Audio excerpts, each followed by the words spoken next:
Hi everyone! Welcome back to my channel. Today, I'll show you how I made this savory cake utilizing puff pastry sheets and courgettes and mozzarella as main ingredients.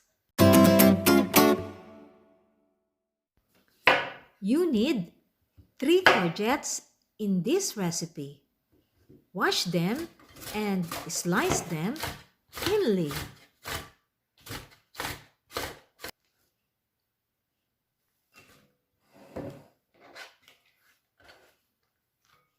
Season them with salt and pepper according to your taste. You may add other spices and herbs that you like. Mix them together. In a wide pan, pour olive oil. Sauté the sliced onions, followed by the sliced courgettes.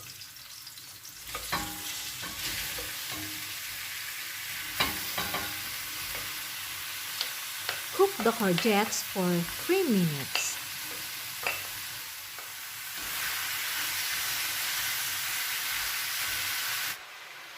Get the baking pan and spread the circular puff pastry sheet.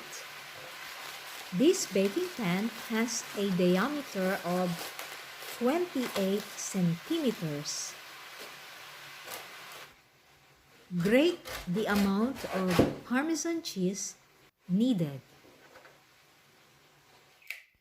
Crack 3 eggs and whisk them.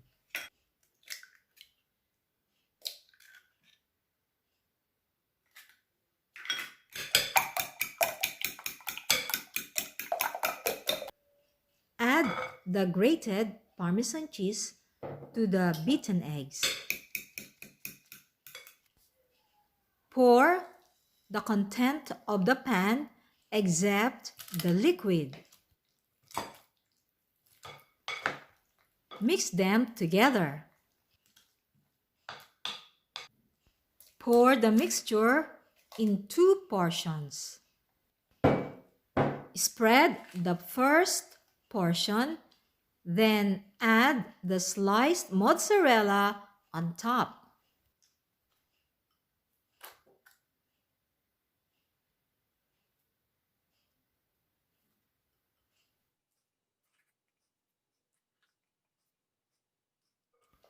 Then pour the second portion.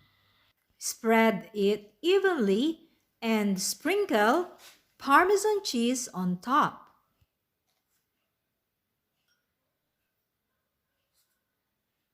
Detach the edges of the sheet and press them down. In the oven for 40 to 45 minutes of cooking at 180 degrees Celsius. After 45 minutes, here it is, the savory cake. Let it cool down a little.